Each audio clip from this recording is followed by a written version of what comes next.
Hello, and welcome to another transmission from the Velvet Revolution. It is episode 65 and the letter N today. So, welcome, whoever, wherever, whatever you are. Thank you for joining our conversation. My name is Ben Rice, and I'm joined as ever by Dave Noble. How are you doing, Dave? I'm okay with being not okay at the moment, if that makes sense. I long for the day when I wake up and I'm just like, it's endurance at the moment for me. I very rarely have this at all in my life these days because I made it so. I've already checked in about it last time, I think, so I don't want to keep repeating myself, but on it goes. Yeah, it's just work stuff. Anyone at home, you surely can relate if you've got some sort of sense of having to endure. I feel you if you have to do it, if this is your life, that you just have to enjoy your work, period. For me, I can remove the period because it's not like a finite thing. It's just I'm in this block of work that I just need to clear house and get back to it. Get back to Wild Man Dave. And I've got no one else to blame. It's my doing. Mm. I can grumble and moan. I had a little grumble with you before we recorded, just to help process where I'm at, so I don't have to bore everyone with it on here. But yeah, in short, that's where I'm at. And that aside, I'm when you are faced with this, when I'm faced with this kind of sense of endurance, just having to cope to get Mhm. through a period of time that is challenging for whatever reason, it's an opportunity to practice, certainly for me, what I talk about on here, and what I help other people with. It's an opportunity for me to actually apply my own principles that I pass on, basic core fundamental skills that will help you get through stuff and help navigate stuff, So it's just like self-regulation, to understand where am I at and how far can I push something, and what do I need to do right now? Where is this going? Where am I at? I don't need to worry too much about where I've been because that's gone, it's done. But where am I at and where am I heading? And is it on track? Am I in a good place? What do I need to do? What does that look like? What does it feel like? So for me, I'm applying all the things that I have in my arsenal. I don't know if that's the right word. Toolkit in my saddlebag. So simple things. It really is simple, elementary stuff. Really is just stuff like just not to pummel myself with shit. Not to take the edge off with things that are not going to really help me. Not to medicate on stuff, to meditate on stuff. So went for a nice long bike ride. And in the gaps, I can, connect to good people and have good conversations that are grounding and nourishing. And I've been doing a bit of that, as you know, because you're Mhm. rattling around here in this manner. And just connecting to all the things that I know I need to do. Some of that might be creativity. So, doing recording this is part of that process for me. Some of it might be just having a little plug in with a guitar. Not that I've done that, but I can do stuff like that if I want to. But just connecting to nature, getting out into the woods as much as I can. All the beaches, but they're busy at the moment. But feeling some sand beneath my feet, getting some sea salt in my lungs, hugging a tree. or picking a really big bit of wood up. Yeah, we went on a little scavenger mission, didn't we? Yeah, that was a big piece, wasn't it? It was, yeah. That was a huge, huge part of restoration. We was giving life. I'm giving life to an old piece of wood that was just laying dormant on the soil in the on the outskirts of the woodland that was would have just rotted away, Mhm. and it would have given life to the culture of the woodlands, all the little lice and all the little buggy wuggies would have made a home in it. Yeah. Maybe they're in there, and I'll bring that into my house because it's going to be an ornament in my house. Maybe that's going to be my home's going to be their home now. But yeah, things like that, and also, you know, just the motorbike, man, just the motorbike, the joy of just flying around. I don't mean flying around like at 120 mile an hour on the lanes like these lunatics do. I'm talking about just that sensation of weightlessness that you get. So you are literally feeling like you're flying along a country lane.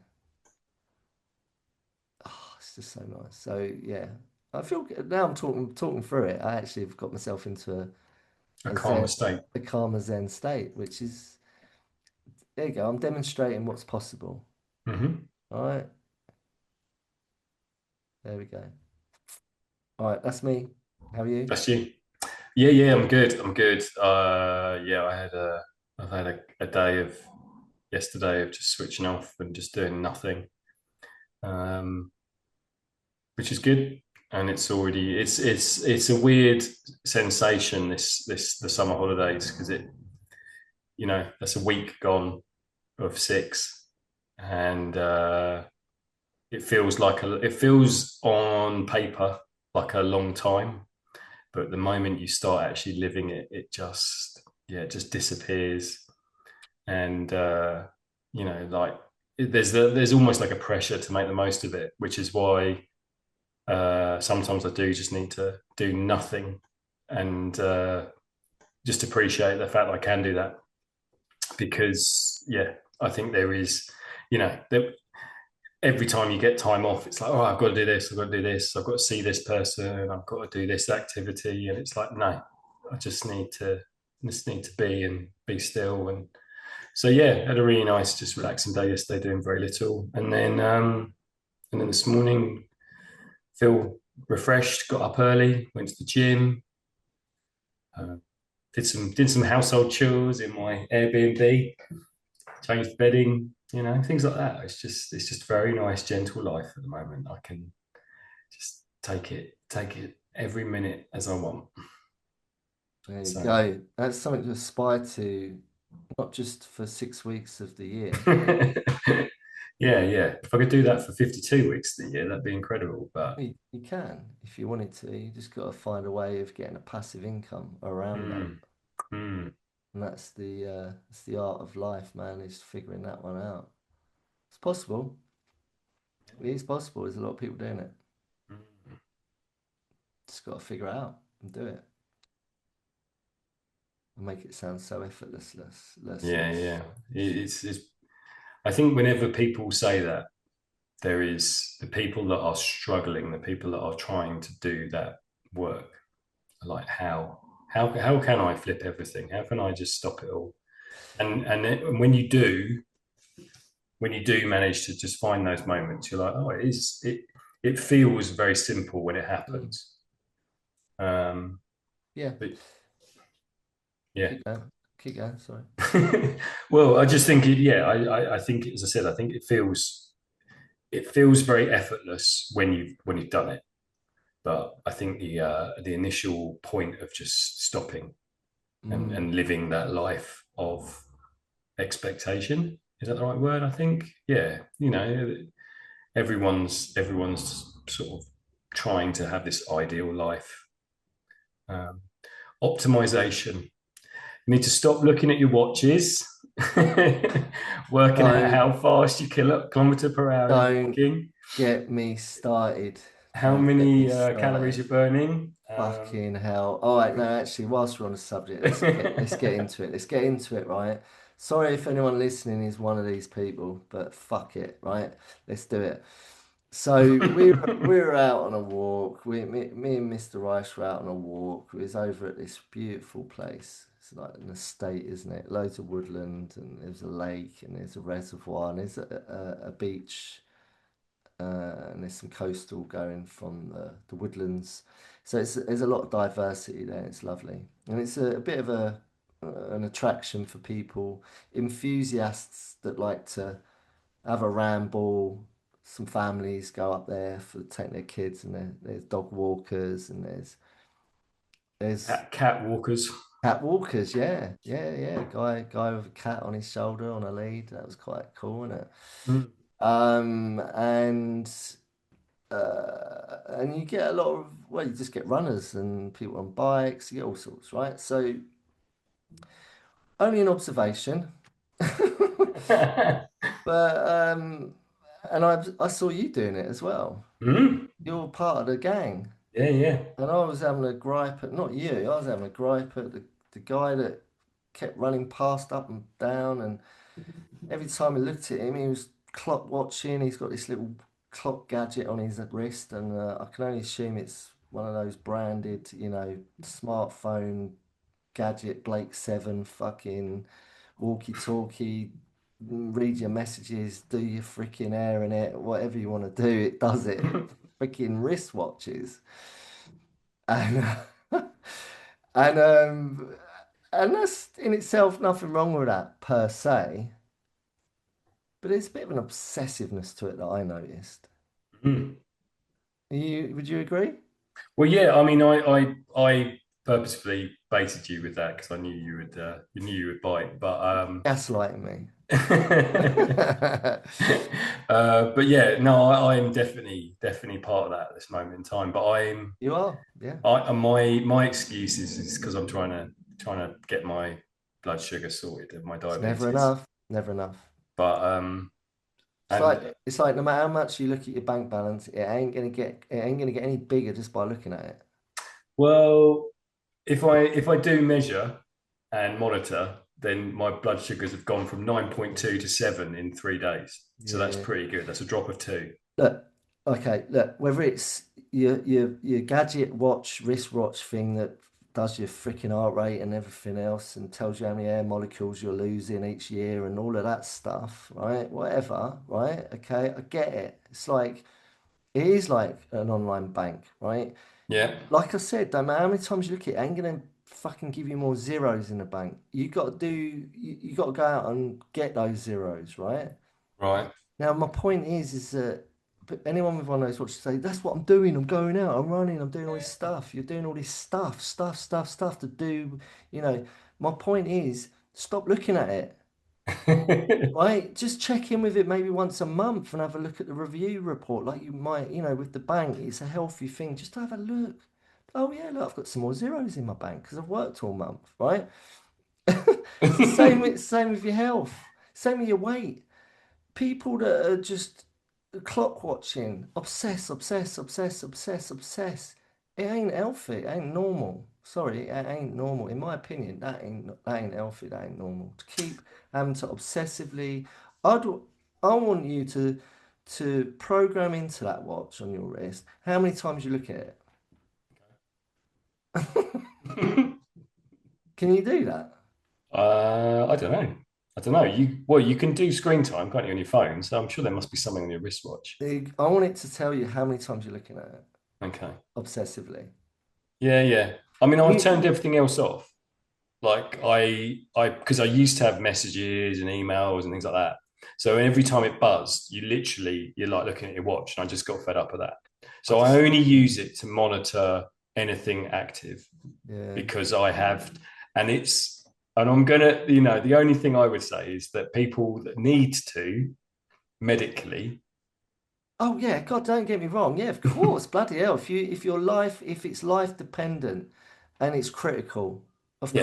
Of course, that's a given. Of course, that's just So that's yeah. what I'd say at the moment. I'd love to be in a position where I was more relaxed around my exercise levels and my blood levels and all of that. Uh, So so when I get to a point where I am, then yeah. all I right, think the ultimate goal is to be in a point where you just go out don't and look, walk and don't you have go a out and watch. run. Yeah, don't have a watch on your freaking wrist telling you what, put your phone down, leave it in the car if you go out for a walk. Leave it at home. Don't take, you've got no business looking at your phone when you're out. Do you know the singer MJ Lenderman? No, no. He's an American, he's kind of rocky country, fairly young guy, sort of Neil Youngy. And he's Really? got A young Neil Young, yeah, and he's modern got a day. song called Wristwatch. Oh God. And so the chorus is I've got a beach home in Buffalo and a wristwatch that's a compass and a cell phone and a wristwatch that tells me you're all alone. I So love it. So he gets it. He's yeah. he's he's on the And then the same second page. chorus is and a wristwatch that's a pocket knife and a megaphone and a wristwatch that tells me I'm on my own. I love it. What's his It's a name? beautiful song. MJ Lenderman. I love It's him one of already. it's one of my favorite Yeah. songs last year. I'll send it to you. Okay, so that proves what I'm rattling on about. I'm not alone. All No. right. I'm not alone.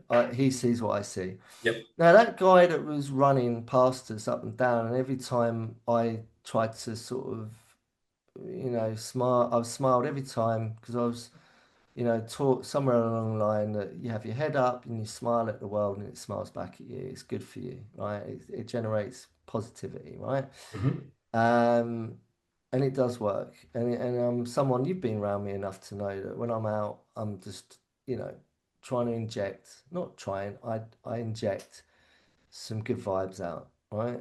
As best Mm-hmm. I can. So anyone listening, I don't just go on one when I'm out in public. This is, just a platform where I can have a little rattle if I need to. And my observations of the world that I have to get entangled with when I leave my front door. And it's just observations, man. It sounds like I'm judging everything, but maybe I am. But it's what I observe through my lens and how I interpret the world around me, right? Mm-hmm. And sometimes I might turn that into art, write about it or I might talk about it. It's art, it's an art form, in my opinion. It's a canvas. I'm out there in the world, and there's a lot of people, you know, with their brush strokes making different brush strokes, and I'm Mm-hmm. just, observing that. And what I observed when we was on that walk was that guy running past. He looked so fucking kind of angry running. He didn't look like he was having fun. And all he was doing was clock watching. And he just seemed like, how is that fun? And what's your objective? And I take it all back if he's been told by a clinical professional specialist, mate, you've got to run. If you don't run and you have to keep up a certain tempo, and look, here's this watch that you have Or, to, or you'll explode. It's like yeah, speed. you need to track your tempo. Yeah, Was it like Ken? Was speed. it Keanu Reeves? Was it Keanu Yeah, Reeves in yeah, Speed? And yeah. Sandra Bullock. Yeah. And if you drop below a certain tempo, I think it's also in that other film about, oh, I can't remember. Anyway, I think it's a film. This is actually a film. Yeah. And if you stop, if your adrenaline, if your fucking heart tempo goes below a certain, if your heart rate drops, yeah, you're fucked. That's it, kaput. Yeah, you will Boom. implode. You'll turn into dust particles. And then he's like, oh, fuck, okay. And he's just out doing that. And we observed that. And I sort of, that's my interpretation. I take it all back. But I mean, reality, is he really? Is he really? Is it that? I don't know. Maybe we need to, if we see him again, mate, have you got a medical card? Can I have a look at it? I'm just trying to figure out if you actually need to be doing this so seriously. Like, because, and what's your objective? I'm just curious, man. Like, every time you've run past us, I think it was only a couple of times he ran past and back, Mm. but it was just like he was clock watching. Yep. He wasn't running in the woods, in the nature, enjoying the beauty of where he was. And I don't think that was what his objective was. His objective was, it was like yeah, to him, it felt like it was life and death. But I'd be interested to know if it actually was. Hmm? So anyone at home, are you Did you that see a guy? Was man? you that guy? Did you see a man explode because he stopped running? Yes. Oh my days. But yeah, look, I just think it's a bit. I just find it peculiar that anyone wears. I don't even wear a wristwatch on my hand to tell me what time it is because I don't want to know what time it is. Isn't there some statistic that something like 90% of people under 30 don't wear wristwatches anymore? I think it's a good thing. I mean, like, I don't need to keep, like, why do I need to know what the time is? Unless, like, conventionally, yeah, I know I've got to be on a call at this time, but even then, I'm very rarely on the call on time because my sense of conventional time is very loose, as you know, and it's a hindrance. Yeah. It's a hindrance and it is an illusion. It's man-made, it's conventional. I get it, sundials and the way the planets and the moon and the sun all interact. And as humans, we've managed to anchor that onto planet Earth to get a sense of seasons, Mm. etc. But let's break it down. Seasons I can work with Okay. because they're very slow, they're set out, they're not in a rush. Nature's not in a rush to do the seasons, man. It slowly just introduces you into the next part of the life cycle. And with man-made time, it's all forced upon us. And it's part of why we're all fucking stressed and anxious because we're fucking clock watching a lot, in my opinion. So I'm being serious about this. It's a hindrance. Get rid of it. Get rid of your fucking digital techie watches and just go out running. Just enjoy it. Smile when you're running. Enjoy it. I'm not saying don't do it. Go and do it, but get rid of all the fucking unnecessary bullshit that someone's told you in a book or on a video, kind of in the same way I'm ranting about it. I'm trying to undo all of that programming. Yeah. I'm trying to disrupt that bullshit and say, no, fucking ignore all that bullshit, man. People telling you, it's like, is it part of the manosphere, all that shit? I don't know. These healthy, fit guys that are all like, "Oh, yeah, yeah, robots, yeah, yeah, got a lift, got to drink all this shit." I don't know. I don't know. I don't know. Is that where it's coming from? I don't know. Where does it uh, come what the I think there is a pressure. I think there's a pressure nowadays to live a certain way. We talked about. I think we were talking about on that walk because we saw the guy. We were talking about the idea of optimization. That everything you're doing is to make yourself better. Yes. And I'm. It's it's an interesting one because like I've had this conversation at school where we have a curriculum where every subject, every minute, every hour that the kid is in school is about them getting a qualification. And Make them worse. That's what I say. and I personally think that we are missing those times where you just have a chat. Like that's one reason why I love teaching art is because you can sit there and you can be in the flow and you can draw and you can paint or you sculpt or whatever, you make stuff, but you discuss things as you're doing it. It's fluid. It's Yeah. loose. And it's like where in a modern curriculum, in a modern school now, are those moments where kids are just talking and having conversations for conversation's sakes and actually working out ideas and ways of thinking about different stuff and or just even sport now there's a pressure to be like everybody must progress and learn a certain way. It's like why can't you just go and kick a ball around?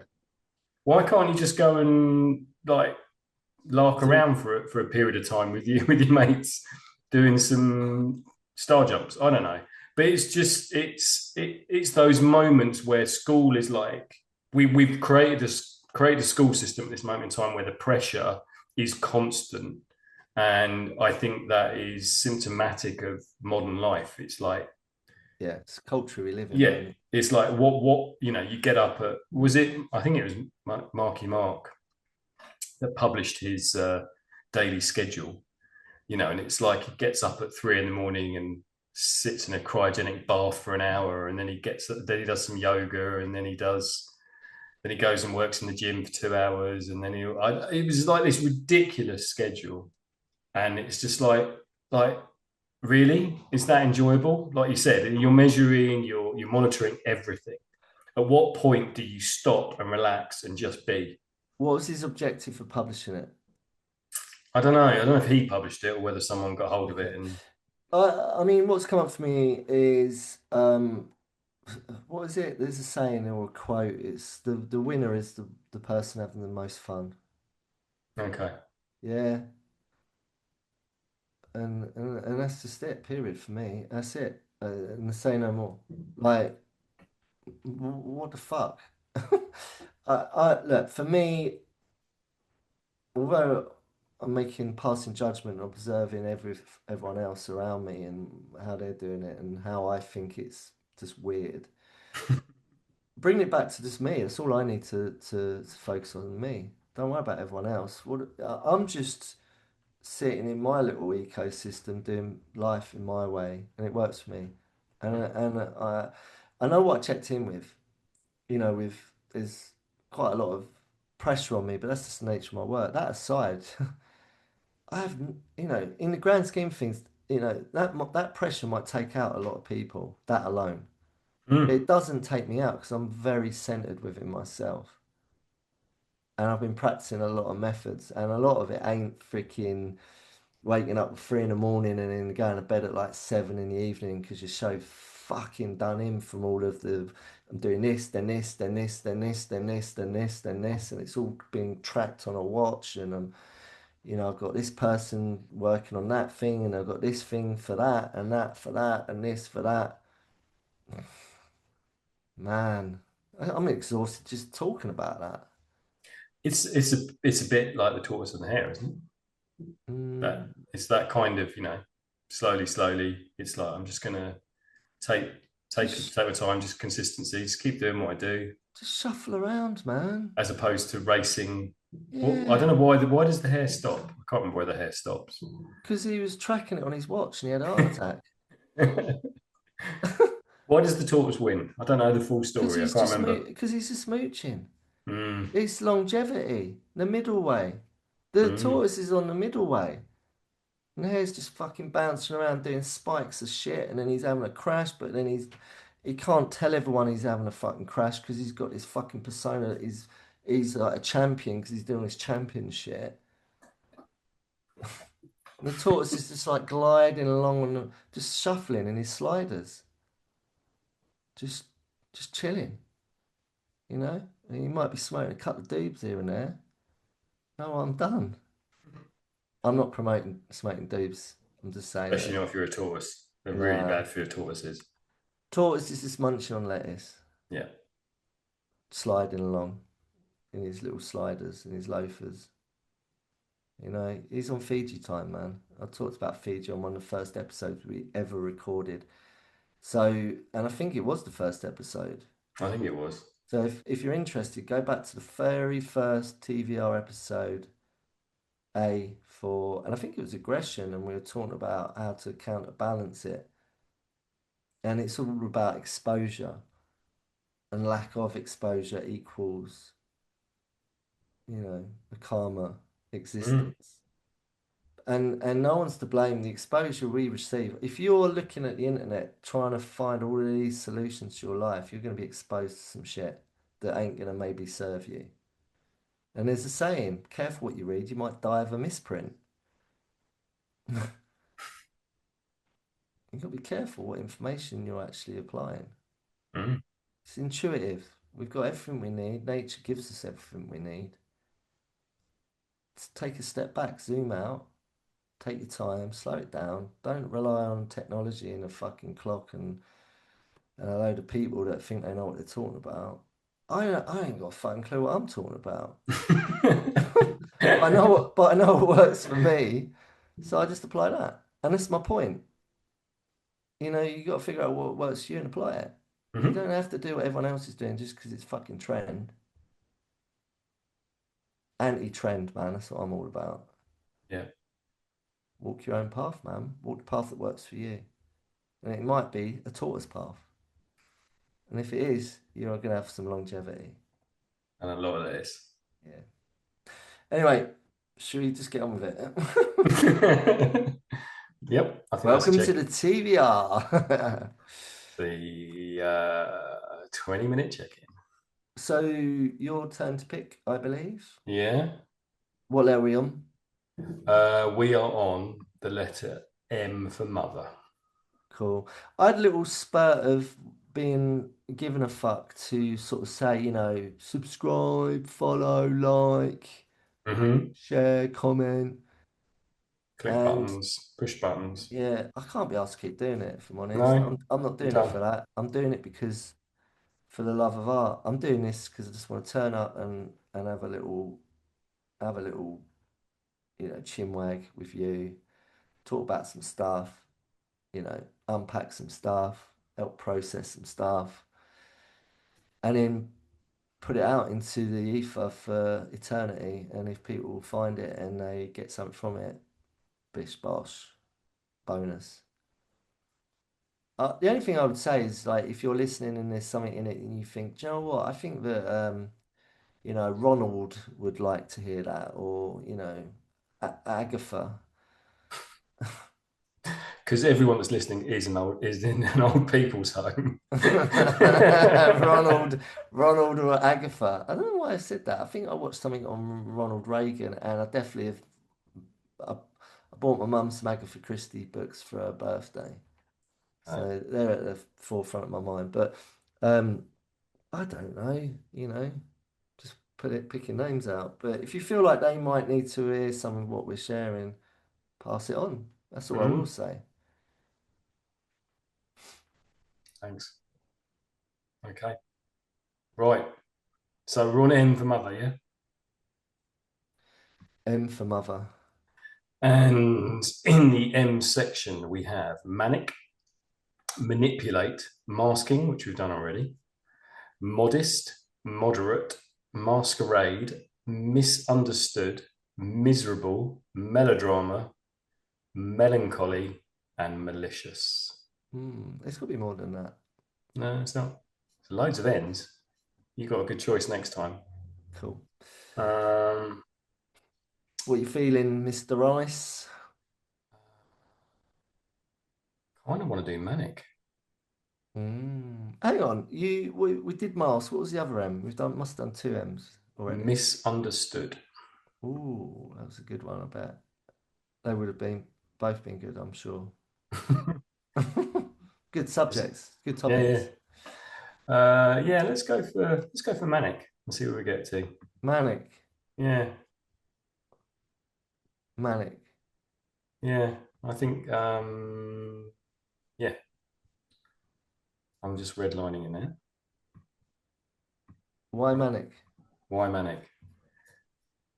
Do you know um one, because we've been talking a little bit about mania, I think, already. Yeah, Uh I think yes. There is some mania to the the madness that I see every day that I go out into the world. uh There is a lot of mania out there. and two, I I keep on thinking of the Manic Street Preachers. I don't know why. Not a fan. Me neither. And Not a that's why. fan. I think they're So, just a bit like, mm, hmm, just makes me feel a bit. I had a mate who was a major fan of Manic Street Preachers. And I think he might have asked me once to go to one there. I was like, no, I think I'll just stay at home, mate. I just think they're. I'm not into them. no. exactly the same. I've got a couple of mates that are really massive fans, and I just don't get it. There's a couple of songs I really like, but that's it. And Where are they? Are they Welsh? yeah, I love Wales. and Yeah, I love Wales, and I like a lot of the stuff that comes out of Wales. Um, Stereophonics, that's another one. I'm not mm, really feeling that either. no, I like the super furry animals. yeah, I like Gorky Zygotic Monkey as well. They're good. And Catherine Jenkins, Do you like Catherine Jenkins? wasn't she from Wales? She was an opera singer, wasn't she, or something? Yeah, Ali Jones, is he Welsh? yeah. Tom Jones. Tom Jones. Who else? We keep going. Reef Evans. Evans. I love Reef Evans. Is that because you sometimes get told you look like him? I love him in Notting Hill. Spike. I think that's such a good fucking character.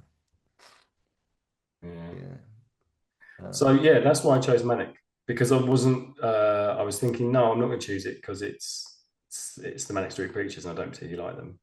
But I thought, no, let's go with it because we have been talking about mania and manic behavior before and after we started recording. So it's a theme that's prevalent. yeah, Okay. Do you want to ask the robot whilst I look in the book what it says and see what the difference is? See what the robot makes of mania. yeah, I can do Are we going with mania or manic? that. Right, let's go with mania. I one of the things I've been doing on my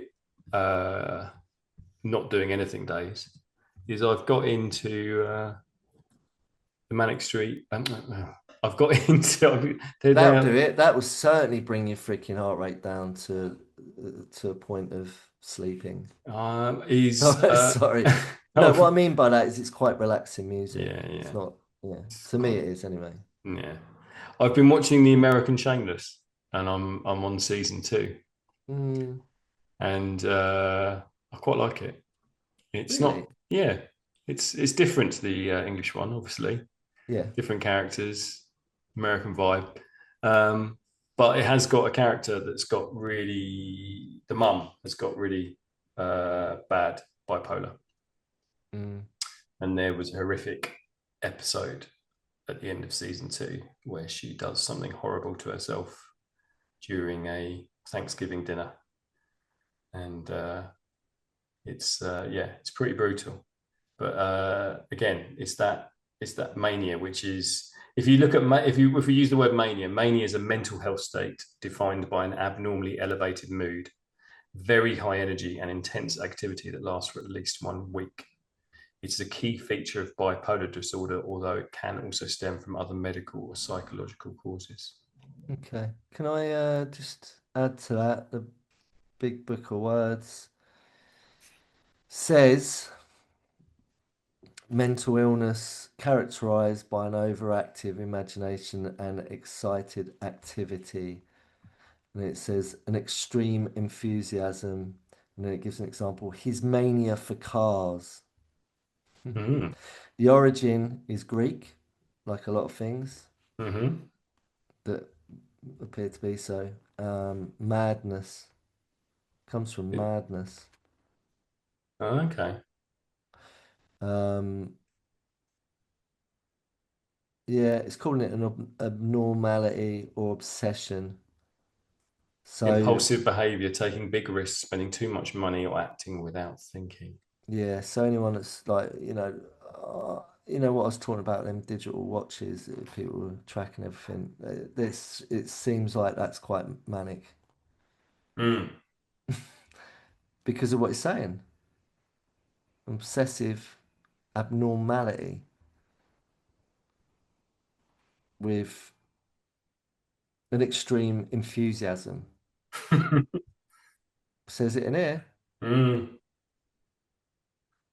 It's making me think of those moments where I end up with young people in my office who have done something really stupid, and their behaviors are stupid. I'm just reiterating that. They've Yeah, I was acted going in a to say. stupid way. They aren't stupid. And we, and I'm using the royal we there, I quite often ask them that question: why did you do that? I don't know, sir. Exactly. Like how many times?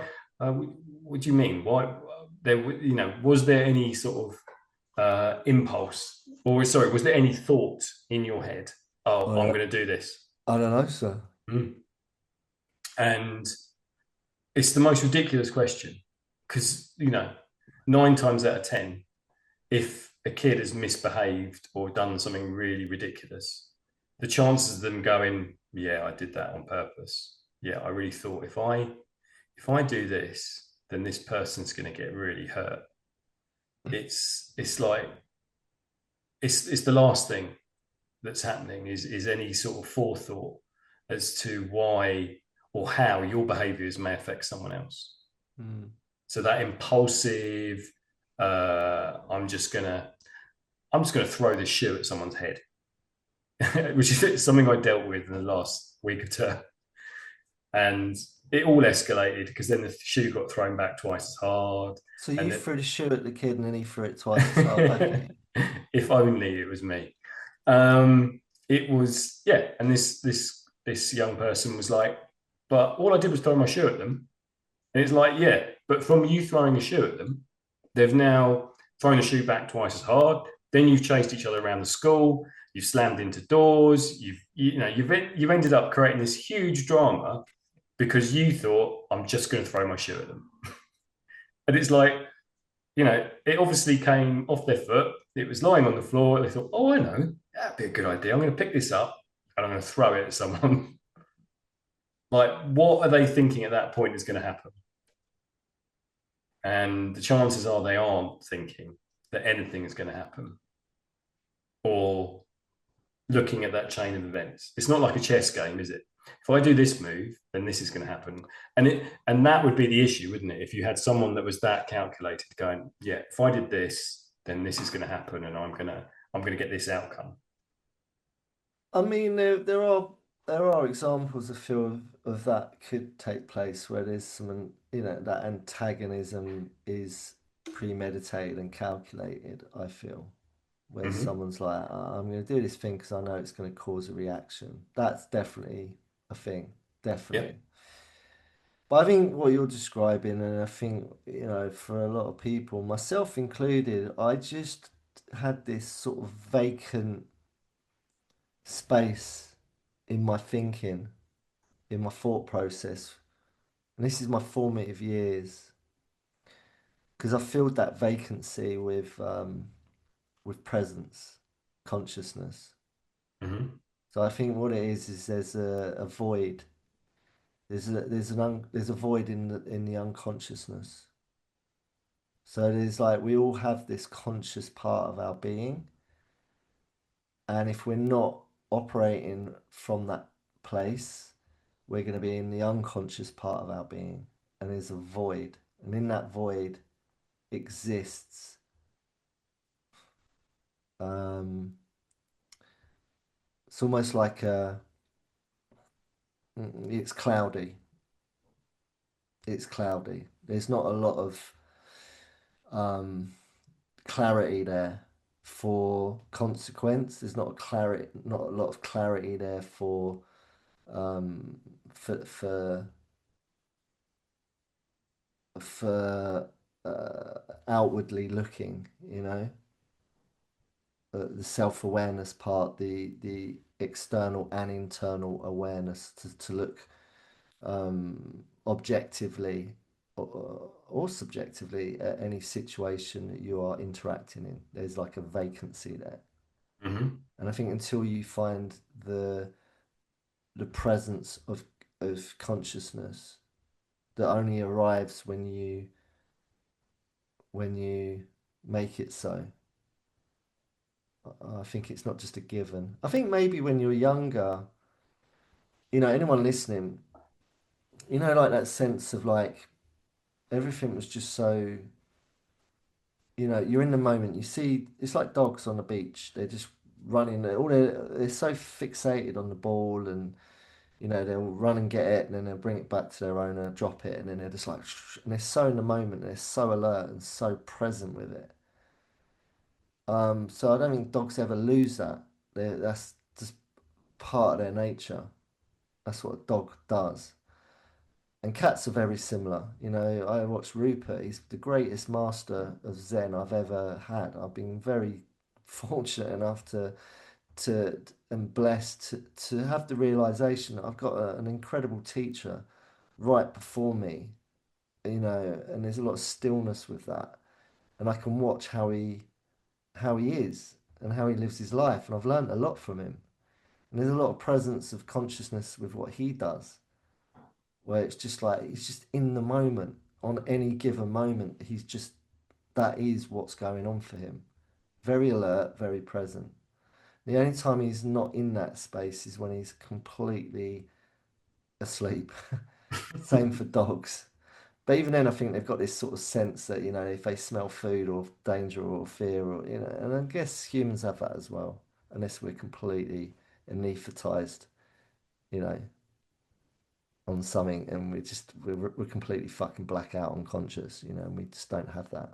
But I think when we're asleep, we still have that some sort of sense of protection, survival, to be able to be aware if something really bad's about to happen. I don't know. I've never, thank God, had to use it, but That makes me think of, when you're on the night bus in London late at night, and there's some bloke that's just completely out of it, and they're on the edge of the seat, and they're asleep, they're passed yeah, out, and they get lower and lower and lower, and the yeah, moment you think they're about to fall off, they wake up. yeah, yeah, yeah, That's maybe, what it makes me think of. maybe, yeah, yeah. So, and then with us humans, you know, by our very nature, I think, the essence of just being, the spirit for which we are just being as humans, the being part, that consciousness, that pure spirit of consciousness, the energy of consciousness, when we're born.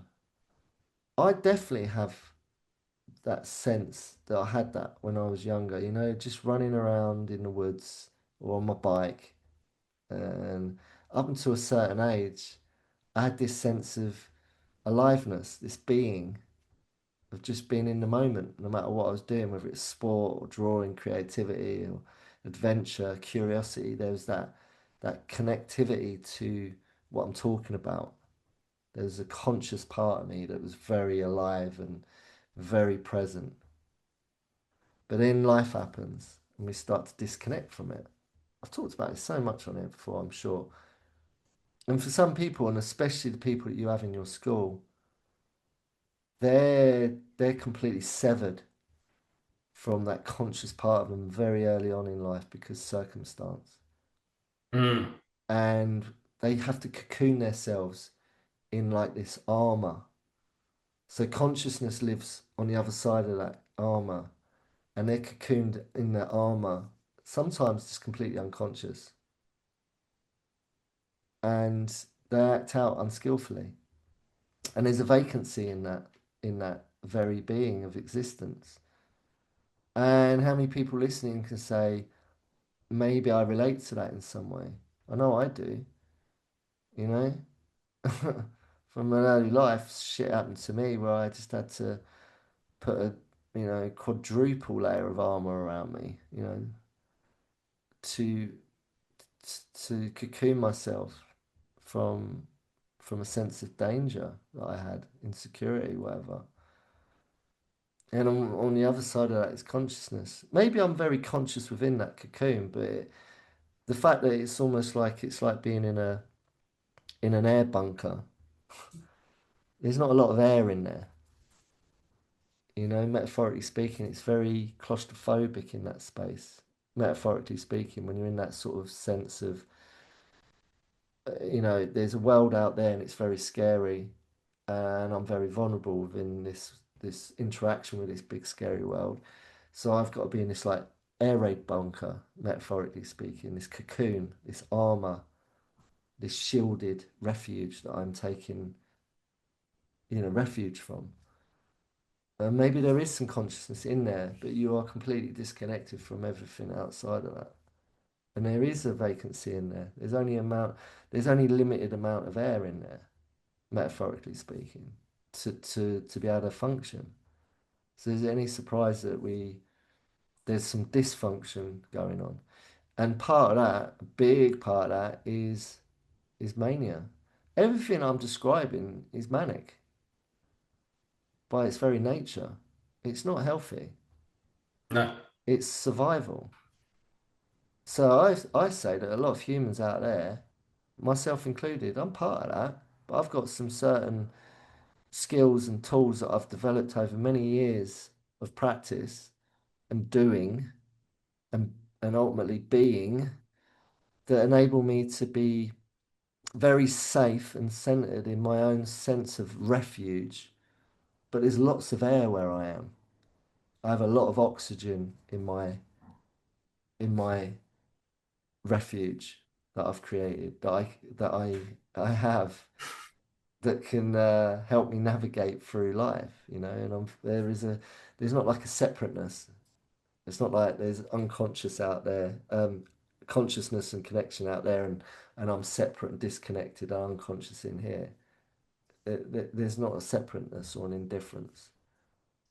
And I think out there, the world we live in is created, the culture and the society that we live in and the world that we live in, it creates that separation, that indifference, and it creates the manic, the mania. It creates it by its very nature. I think we all can feel quite manic. You know, the world we live in is quite manic unless we work out how to make it not so. Does that make Mm. sense what I'm saying? Yeah, no, I think if you look at modern trends in terms of uh, sleep, in terms of you know energy levels, in terms of impulsivity, uh, restraint, all of these things people struggle with these days, and I'm not saying they haven't always, but it feels like it's more. There's more pressure to be doing more constantly, and so we end up in this situation where I mean, I again, if I talk about the young people I work with, but they'll come in and they're just they look like they just literally just got out of bed, which I get as teenagers they probably they have, but it's like, oh, you look exhausted. What time did you go to sleep? And they're like 4 in the morning. You're like, what were you doing till 3 4 in the morning? And they will have been on their phones. It's this impossible uh, this sort of way their brain works is it feels like they just cannot put this phone down. They cannot exist. They cannot have a moment where let's just put it away. Let's just have a couple of hours off this screen and let's go to sleep. It's like, no, I've got to have this conversation. This conversation is so important. And we all know as growing up, as when we were kids, and I know, thank God, phones weren't around when I was a kid, because I know I'd have probably been like that. It's this, you text someone and it's waiting for the reply. You don't have WhatsApp because I know you don't want WhatsApp, but that whole thing of seeing the ticks go blue and that person's read the message. So when are they going to reply to my message? And it's, oh, do I need to reply again? Or when's the right time to say, to reply and not look desperate, or to not look like I'm ignoring them, or it's all of these things of having to be part of the conversation, that sort of fear of missing out, I guess. And it creates this mania in us as a modern 21st century society, where we are constantly tired, constantly exhausted, constantly feeling like we're missing out, that we're not doing as well as Mr. and Mrs. Smith that live two doors up. That our lives aren't as beautiful as theirs, because look at their holiday they've gone on, and look at their house they have, and look at all the amazing sunshine moments they're having in their lives. And I think we live in that existence at this moment in time, and it's very difficult to put it in a box and put it over to one side and just have that moment of stillness and focusing on yourself as a human, and whether that is reading a book, or whether that's painting a picture, or whether that's playing a guitar, or just listening to a record. I don't know, but something that takes you back into that sort of state of being present and just being in the moment. Yeah. Yeah, we've used this, we talked about this before, but what's come for me again is the bullet train. Yeah, Yeah. We, for the most part, everyone's boarded the bullet train. Um, this is life. Since 2000, what year was all this tech introduced to us?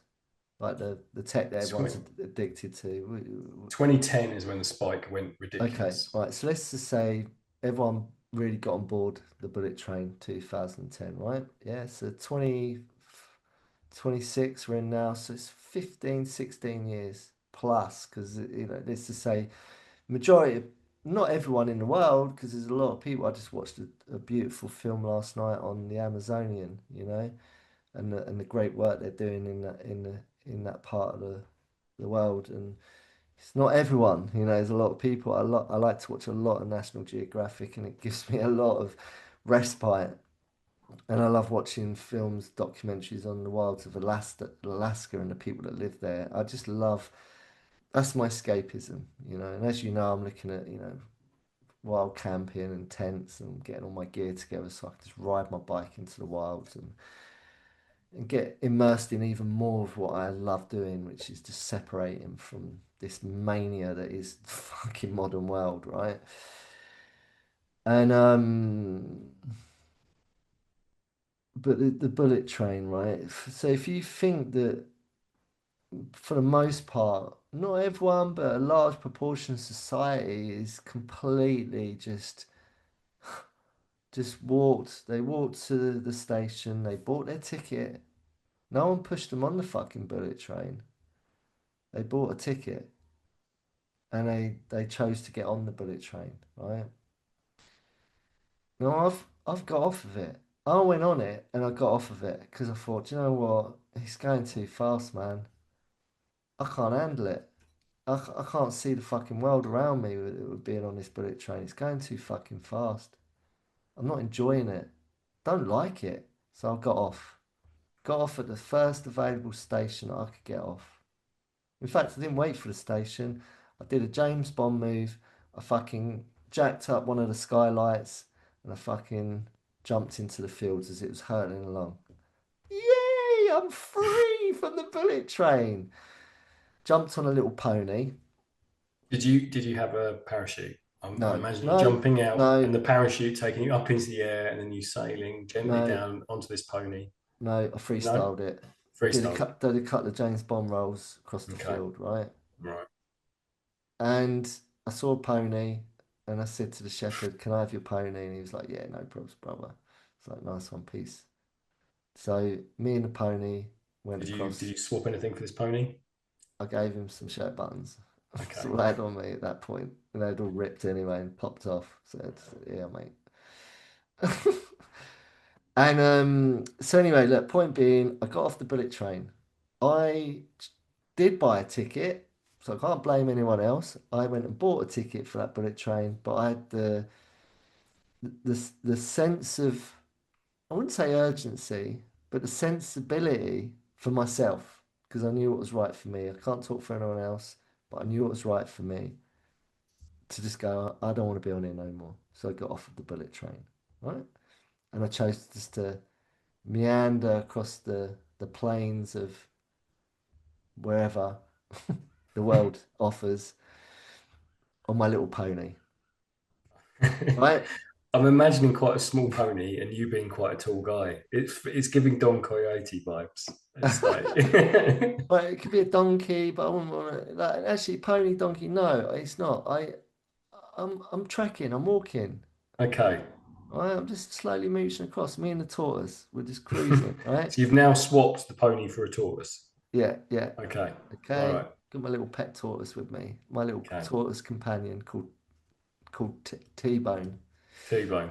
Yeah, Okay. T-Bone the tortoise, right?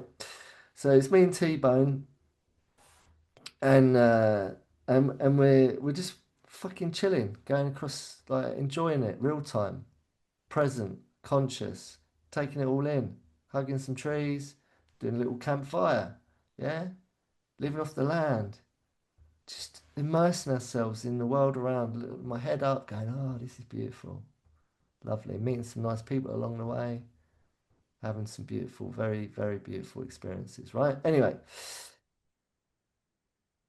but anyone at home, can you relate? Are you on the bullet train still? If did you buy a ticket back in 2000 and whenever when you sort of decided to get on the bullet train, right? And everyone suddenly they innovated the bullet train, technology, bullet train, it's very symbolic. It's like I subscribed to it as well, I did. I thought, okay, you know, this is on offer. I'm going to go with it. But are you still on it? Are you still on the bullet train, hurtling 100 mile an hour, not able to sort of catch anything as you're whizzing by because it's just too fucking manic, this fucking bullet train? Have you chosen to get in touch with maybe your own version of what I'm talking about, some sensibility to go, this is fucking wrong. It's not working for me. Maybe for some people it does work. Great, you've got no reason to get off the bullet train. Stay on the bullet train. But for me, and I can only talk for me, I got off the bullet train. And I think there's a lot of mania that comes just by the very nature of a fucking bullet train hurtling across, across the way. And we talked about this before. We've used this before. How are we able to fucking take it all in when we're just... And what's the point? What is the point? What is the point of a bullet train? It's to get from point A to point B very quickly.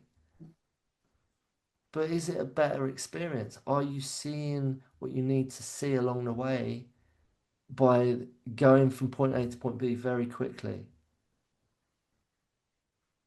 Is it worth it? Is it fucking worth it? No, it's not. And can I do my quote of the week? Of uh, course. okay. Water wouldn't sound so beautiful without rocks in its way. Oh, that's nice. I like that. Yeah. It's very true as well. So this is another Marcus Aurelius. Marcus believed the same was true of people. Patience cannot exist where nothing tests it. Courage cannot exist where nothing is feared. Wisdom cannot exist where nothing must be understood. The greatest virtues are born from resistance. We spend our lives asking, why is this happening to me? The Stoics asked a different question. What part of me could never exist if this had never happened? One question creates bitterness, the other creates transformation. Marcus Aurelius of Corellius. He's a wise man. He's a very wise man. Like him a lot. So we watched the Odyssey film, didn't we? We did. About Odysseia. Is that how I'm saying it right? Odysseus. Fuck, I always say it wrong. Odysseus. Okay.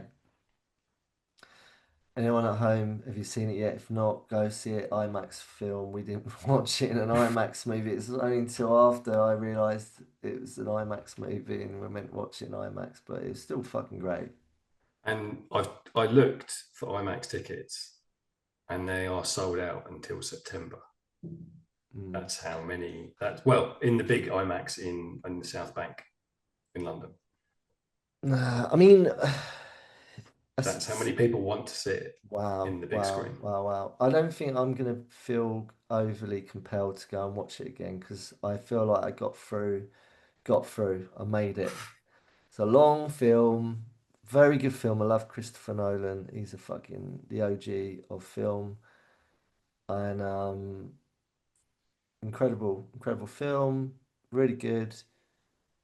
Mm, you know, would you give it best film ever? No, I wouldn't.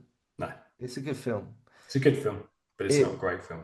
it freaking. I prefer other films he's done. If I'm Mm. honest, it's sort of like I feel like he's gone into the big boys league now. Where he's gone from like making films that you know he can make Christopher Nolan films, Hmm. and now he's gone into because he said it himself. He was handed this off the back of doing the success of Oppenheimer. Right. So he got given the opportunity to do this film. So he made it, of course, a Christopher Nolan film because he is Christopher Nolan. But you can tell it's now gone up a league. You know, he's having to deliver a certain film now, in my opinion. And he still had all the traits and that, but I don't know, man. I don't know. It just didn't feel. I don't know. I don't know. I, I'm not I sure. think well, for me, it's a really Christopher Nolan film in that it's a male character who's having to look at the journey of their life and all the traumas and troubles and rocks that are in their way and how they come out the other side and whether that makes them a better or worse person. And Mm, you can say that for Batman, you can say that for Oppenheimer. it's a blueprint for all films. Yeah. And it's that journey. And I think there are some incredible bits in it. And I think one of the most important things is that he has brought a really classic old text into everybody's psyche. So now everybody is talking about it and reading it again and thinking about it and having conversations. And I think that's one of the most important things about the film. Uh, I think there's bits in it that are incredible. I think the sound as ever. I think his sound is always exceptional. Um, so yeah, I think it's a very very good film. I think it's worth seeing and it's worth having conversations about because I think it's a really interesting. It's the story of how, like we're saying, about how you live your life and what choices we make. Can I And just. Sorry, go on. well, yeah, and you know, his one is about coming home, and coming home is the point of you getting to that point of understanding whether you do want to be on the bullet train or whether you want to be walking across the plains with the tortoise. You know, it's like what is home for you, and it doesn't necessarily need to be four walls and a sofa and a TV. It's like where does home exist for you? And normally that's in you as a human being. Yeah, it's redemption. Mm. It's recognizing that's what the film shows, and that's the story of life. That's the one of the teachings that always has been, always will be, and it's always going to be repackaged in different films, different books, different versions, lived versions of that. I've done it myself. It's the hero's journey, the story of redemption of someone, making amends and correcting their life and making a better life for themselves and thus forth having a better experience and creating a better society and world that they live in. The end. Um, Spoiler alert, it's fucking fear inducing at the end. I was about to say, if we go back to the idea of mania and manicness, that Yeah. last hour Oh my yeah God. is intense. It just fucking I won't say unnecessary. It was because it's just a build up to the film and the end and how they cleverly pace it and do it and use sound and visual effect, like everything. But it's just like if you've got a nervous manic disposition, a nervous disposition, and you're prone to fucking a mania attack, borderline fucking mild terror attack. I was having to do box breathing. Mm. Anyone who doesn't know what box breathing is, what the emergency response units use when they're called out to fucking a crisis to regulate their fucking, the stress levels, box breathing. I was box breathing. The woman next to me wasn't box breathing. She needed to box breathe. It's fucking, but it was intense, man. Mm. Very intense. But yeah, I mean that's another thing, you know, the content that we receive, that I can receive, I have to. That's all part of getting off the bullet train. There's certain things I have to be selective of what I am exposed to. My exposure levels. We're not talking radiation here, although in the same context it is kind of like that. What levels of fucking dangerous levels of exposure am I receiving in my day to day? Whether that's through my screen, my array of screens that I've got, or other people, because projection, whether it's through a screen or through someone else in their life, we are always going to be perceptible, exposed to other people's mania Mm. if we allow if we allow it to be So what are we doing about that? Well, I mean that makes me. I would never say that I've been truly manic or true mania. You've never been manic? Well, no, no, no. I mean, as in bipolar. Like, I don't think I've got bipolar. No, but but let's land on the. Go on. Sorry, you finished what you was going to say. So, what I'm meaning by that is that I feel like there are times where my brain has completely been in a manic state and I have not been conscious or aware of it.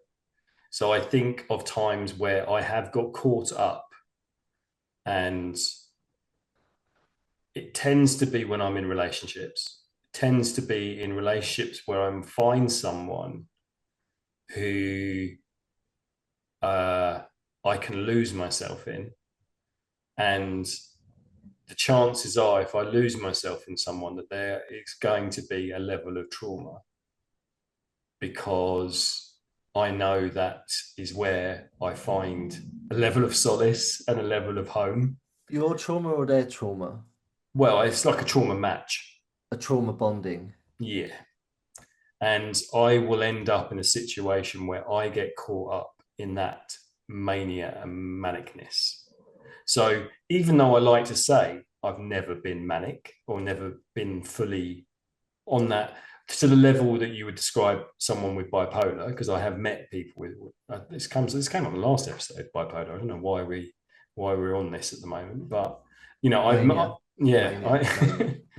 but in terms of living and knowing people with bipolar, I've seen them and I've been around them, and they are very, very unwell.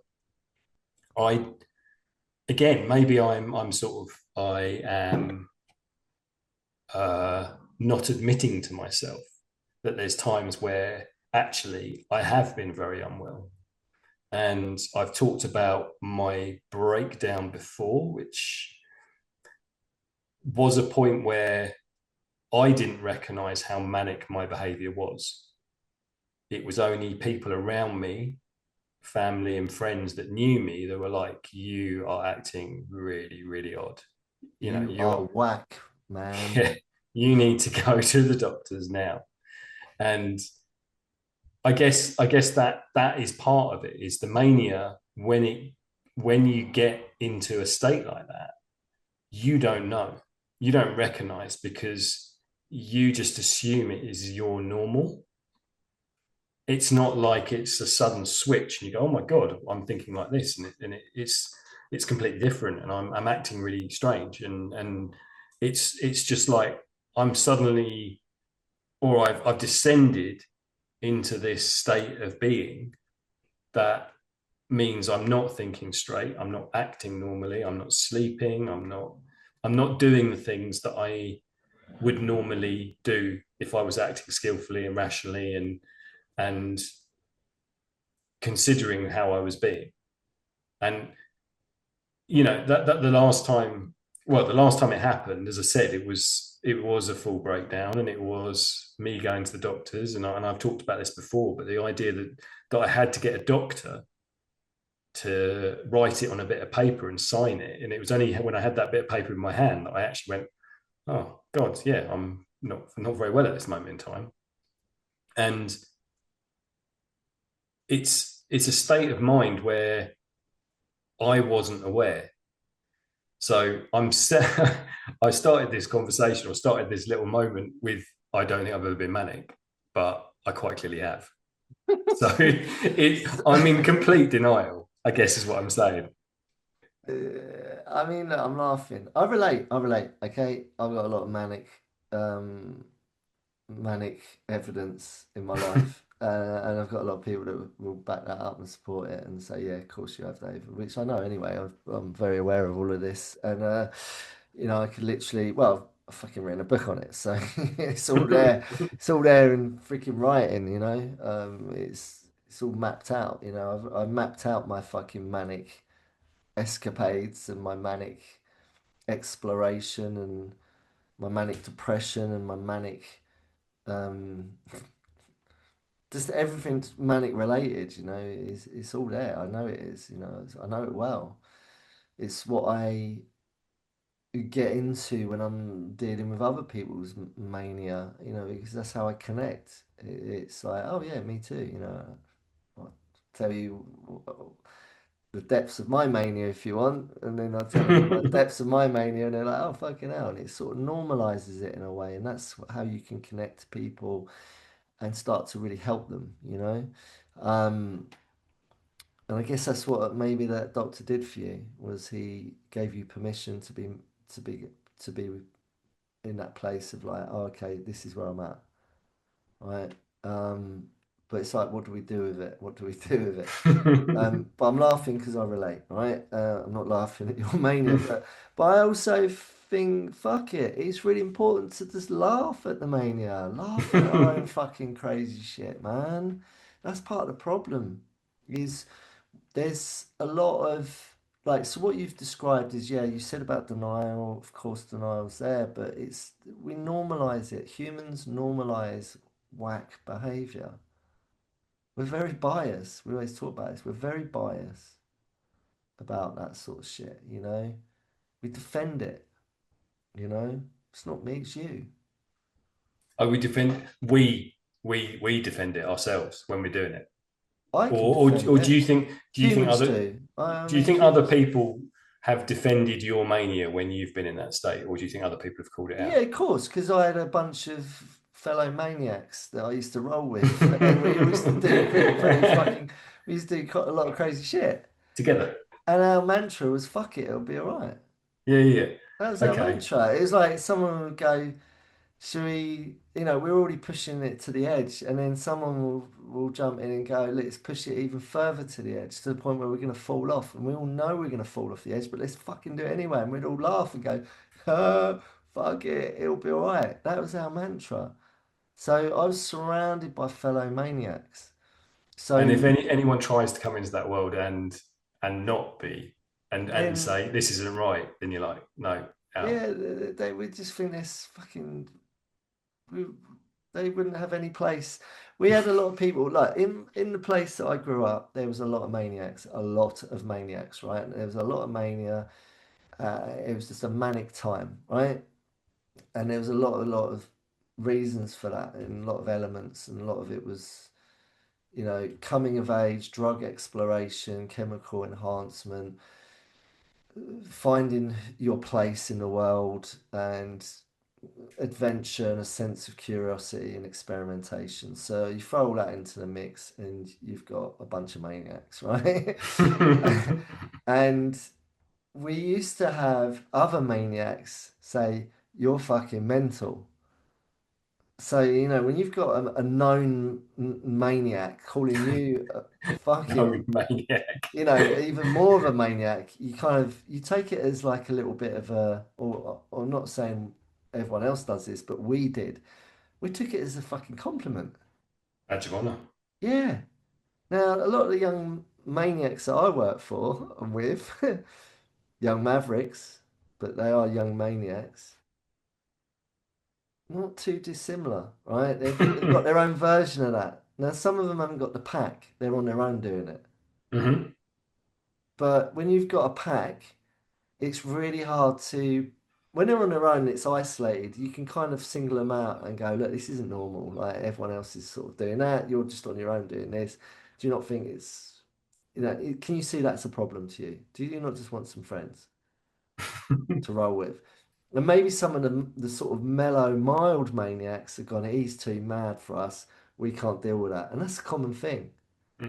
I have to deal with that a lot, where a lot of the, so you've got like different categories of mania, right? So you've got like the sort of like weekend ones, the tourist maniacs that might just Yeah. get up to a bit of misadventure and mania at the weekends, but then they get back to the day job and the normality in the week, right? Then you got your like your semi-mania fucking enthusiasts that are like, it starts to bleed into other shit and other areas. And then you got your lone wolf maniacs. And they're just out on their own on another level doing it fucking full time. Now, I kind of was one of those where I had the pack, but I was sort of just saw it as this is who I am, this is what I've become, this is what I'm meant to do. I'm good at it, and also I'm there are some sort of I'm getting kudos for it. I'm not alone with this. There's other people, other characters in my old formative life that were very similar to me. There was a Got your bunch of us. you got your cycling proficiency, your 5 meter swimming badge, Yeah, and yeah.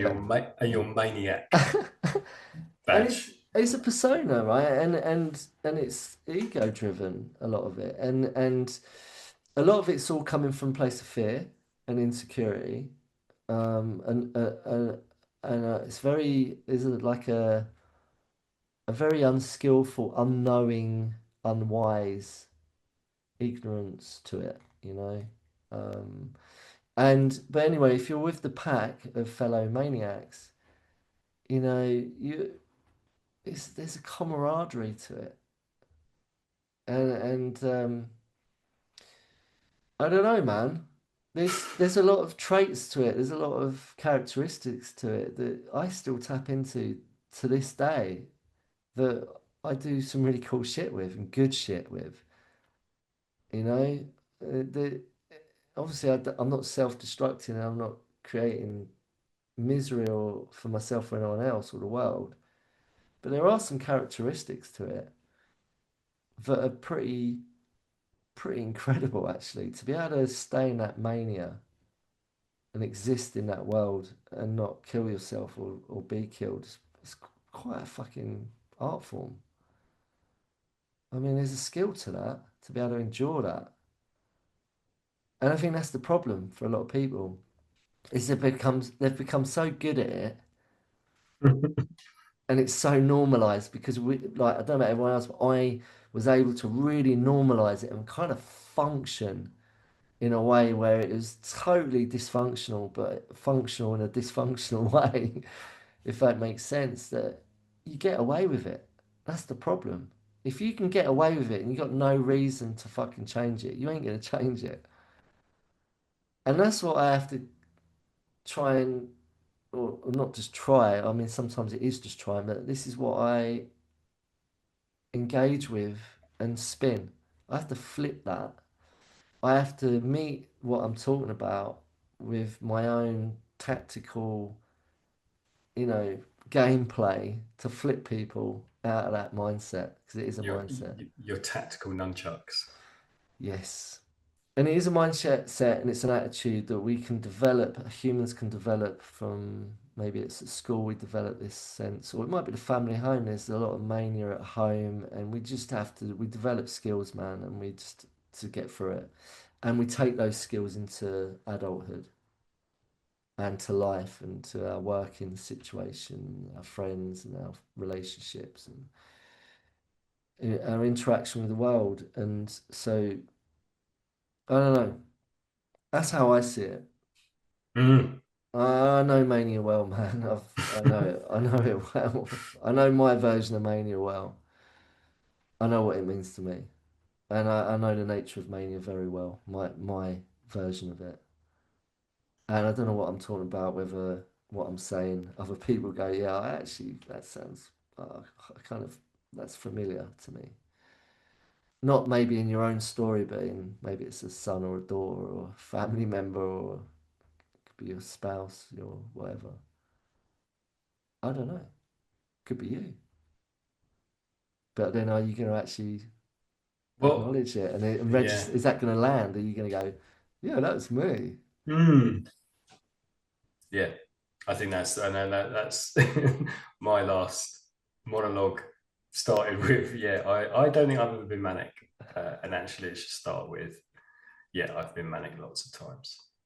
And I have my own version of it, which I've normalized, which is what I got to at the end of it, which is And basically I've got to a point where I'm like, yeah, I haven't been manic. Yes, you have. you fucking have been manic, right? And and your response to it really just illuminates kind of what I was saying, which is we're really good. Like using the addict, right? The addict persona, the ego, the addict, Mm, the mania persona, the neurotic persona, the psychotic persona. That part of our wiring that humans have the capacity for, whether they tap into it or not, is another matter. But we all have on the spectrum. I think it was Einstein said, you know, we've all got the capacity for incredible sanity and incredible insanity and everything in between. We've all got that, all humans. Where do we sit on that? Do we have we tapped into it or not? Is it dormant or is it very much alive and taking precedence in our being, right? But we're really good. You just demonstrated it. The addict or the ego or the manic part of our brain is very good at saying, you know, when someone says, I see you, it automatically goes, what are you talking about? mm, It's really good at denying its existence. It's like, I see you're addict. What addict? I see what you're doing. What are you talking about? I see you. What are you talking about? I don't see anything. It's really good at just shielding, deflecting, evading detection of existence. It's very aloof. It's very cunning. It's very cunning, and it will tell you you haven't got it. mm. And you just demonstrate that. And I, I don't think I've had mania in my life. mm. Oh, no, you know, coming full circle to the watch and the optimization and the checking and the health. That's where I sit now, and it's very difficult to not get obsessive about it and to measure and to weigh and to do all those things because that's where I'm at this moment, and that's how my brain works. So can you see why I was like anyone who's wearing a watch, right? And I think I said at the beginning, like I'm not having a go. I'm not saying you're a fucking idiot for doing it. And I'm not necessarily right for saying what I'm saying. It's just the way I see it. You know, you could say, David, you got it completely wrong, man. I use it for this, and it's really good, and it's all that. And I'm like, okay, like, I'm sorry. I didn't mean to offend you with what I'm saying, but obviously you're not offended because you're saying this works really well for you, so it's good. But it's kind of like what I'm observing is like what we're talking about, mania, manic. That's what I checked in with. The way I see that, it's like this is what my point is. It's really easy to sort of do something in a normalized, functioning way, as if it's perfectly normal or natural to you. Yeah. But for people around you, they're like, you're really fucking caught up in that. Mm. You know, it's quite borderline obsessive. There's maybe some addiction there. There's like a need, like a I can't not do it. Like I'm completely fixated on it or hyper focused on it. And maybe that is healthy, maybe that's not. But only people around the person maybe will see it in a different way to the actual person who's so so close to it. It's like that analogy. It's like using that the metaphor of the hand on the face. You know, if you put your hand over your face, you're so close to your face, you can't actually see the the details of your hand. You can't actually see it. You have to move it back, right back here to actually see everything on your hand. You have to zoom out, you know? It's that. It's like sometimes we're so zoomed in that we actually can't see the smaller details. And everyone else looking around going, you surely can't see the smaller details because your hand's so far in the face. It's like someone going, yeah, I can see everything. Look. It's like, zoom out. So I think that was what I was checking in with when I was getting on one about all that. It was like, I think it's just the mania. It's quite a fitting topic that you chose off the back of that, as always. Um, yeah. Maybe we are all just fucking manic and we don't realize it. Yeah, yeah. I mean, I'm thinking that is, you know, it's not to belittle or to deny the idea that extreme mania and extreme mental health issues. But I do think, like you're saying, that we all have capabilities of being uh, on the verge of that, and it's about how we manage that in our heads. Um, so many of us normalize the way we live our lives. It's very, it's very easy to live in a bubble Mm. and to assume that everyone else is living their lives in this way. And there's so many similarities between us as human beings, but there's a lot of differences as well. We all have different experiences. We all put things through our own lenses and have our own way of looking at the world. So I think it is really, really important that um, we do that because it makes us more skillful if we are looking at other people's experiences and if we are examining our own as well at the same time. It's not in a comparison way, not in a this is better or this is worse, just in a I'm interested in how you experience the world because it helps me experience the world. Mm. It's a shared interest in humanity as opposed to a one-upmanship. It's Yeah. not a competition. Nah, no. Definitely not. It's a And conversation. It's a dialogue. It's communication. It's about us. It's about us understanding being human. just just place it somewhere. You know, if you're, it's getting real. It's, like always, it's getting real.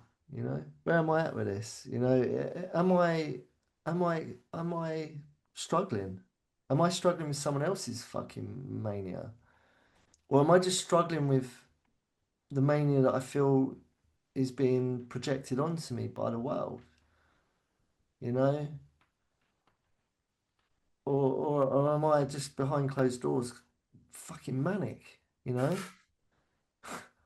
And I just need to fucking own it and place it and put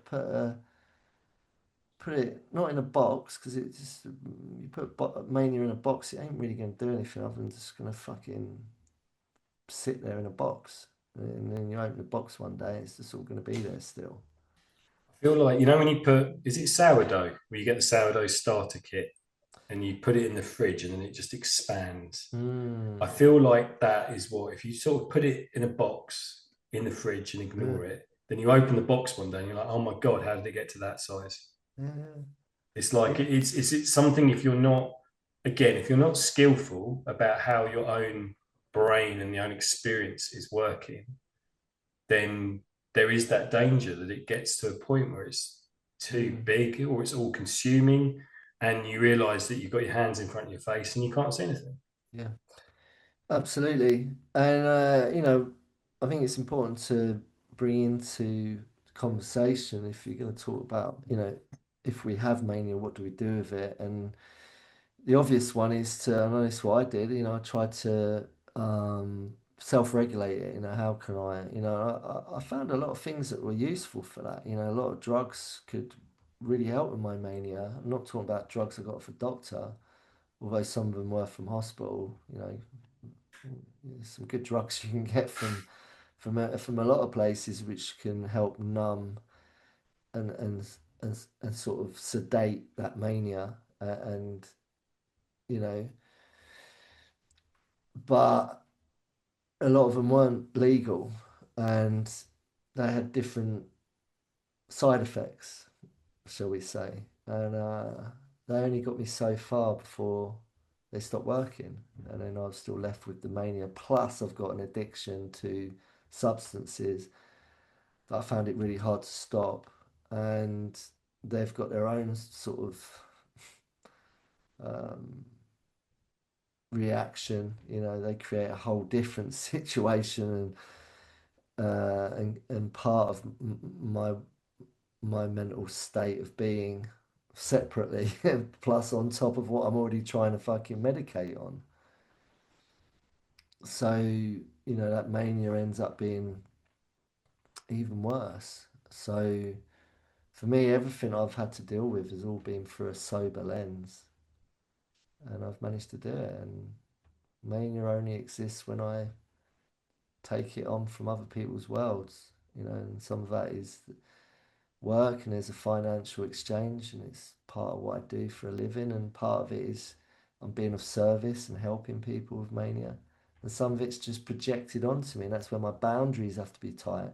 They have to be fucking tight, man, to keep myself safe and sane from that mania that people can project onto you. Really gotta keep the damn walls tight, otherwise they'll break and all that fucking mania will flood in and consume you. All right, so we've got to. There's work to do, as always. There's work to do, and Yeah. and also it's really important that we don't vilify what mania is and anyone that's in it, or that's whether that's me that I'm in it or someone else is. And I'm not going to demonize someone for being manic. Yeah, I can have a little pop at them about wearing a watch. But take the fucking watch off. That might resolve some of your mania, but then they'll take the watch off and go and find mania in something else, because maybe it's not just the watch that's making them manic. Maybe there's an underlying thing that's they're not looking at. And maybe the running around, fucking running, looking at the watch, running is just them. That's a metaphor. They're running and they're just distracting themselves from actually sitting with themselves and seeing what's actually going on inside, in my opinion. Maybe. Who knows? That was my experience. I was running with my mania. Run. It wasn't until I sat and did what fucking Odyssea, Odysseus. Odysseus did, or any of the other heroes on their journey. Where you gotta go inward, you gotta see what's in there, you gotta fucking iron out some of the fucking things that are creating the mania, the trauma, nervous dispositions, all of this stuff, the fucking ghosts, the ghoulies, the demons of our past, the things that happen to us that we just want to deny and put in a box, and it creates fucking mania. There's so many layers to this. So Mm. many layers, because it's like, external things that create mania, and then there's our internal fucking shit that creates Mm. mania. So we just got to take accountability for that and stop fucking running around blaming the world for it all. 'Cause some of it is maybe we're powerless over, but a lot of it is actually coming from actually within, and we have to look at that. if we dare to, or you don't, you just continue to medicate on it or distract yourself in all the plethora of ways of doing it. That's the way I see it. Yeah. And, Yeah. and a lot of it is there's some going to be some shame thrown into the mix. There's going to be some sense of inadequacy is going to be thrown into the mix because we're not going to feel strong and stable. There's a lot of murky stuff in this subject, Yeah. but I think it's important to again say, I said before, you gotta have a fucking laugh about it all. Stop taking yourself so seriously. Yeah, I'm fucking manic. I'm a bit whack. But like, where's my accountability to that? I'm gonna have a laugh at it. Me and my mates, we used to fucking have such a giggle over all the mad shit. We really, it was Monty Python style, Mm. of who could be the most mental. And I can't name him, but there's a guy in particular, and anyone knows me will know exactly who I'm talking about. He's on another level of fucking mental, crazy, mania. Still is. Still is, man. Bless you. I love you, bro. I love him so much, but it's too much for me. I can't be around that shit no more. I love him, I miss him, but I can't be around it. Boundaries. Anyway, you got anything else? Only that I concur with what you're saying. I think it's going back to that the idea of life being it's not simple and it's not straightforward and it's not easy. But the rocks along the way are what makes us, and it's how we respond to them. Yeah, It's what makes the river, the water sound good. yeah, It's the disruption and how we respond to those setbacks that yeah, make us stronger or make us curl up in a ball. It's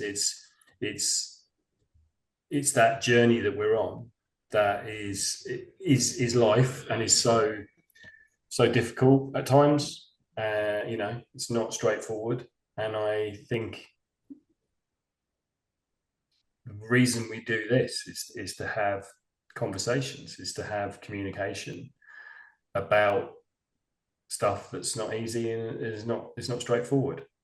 And hopefully, if people choose to listen to this conversation and take part in this conversation, then they find ways, or not even ways, but they find solace in the idea that other people are also struggling.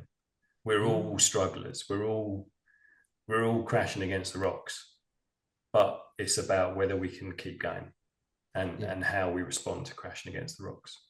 mm, yeah, So, yeah, yeah. so yeah, that's all I've got to add is yeah. I like that. I like that. And be inspired, man. If you feel like, like I'm very well versed in talking about this shit because it's what I have to do a lot and I've done it for many years. And it's like, I'm at ease talking about this. It's not something that makes me feel fucking manic talking about it. I just feel, it's all past tense. And now and again, I might feel a bit of mania in my life, but like I say, I'm not creating that mania. I could and I can, but I'm not. Maybe now and again I might get caught in some whatever, but it's okay. I'll laugh at that shit. I'm not perfect, man. And it's just like have your own conversations, be inspired. If you're liking what you're hearing and you listen to it and you think, fuck, you are part of this conversation. You are by listening to it, by Mm, engaging. You're part of this. But have a grin with your loved ones or people, that are with you in on your own journey.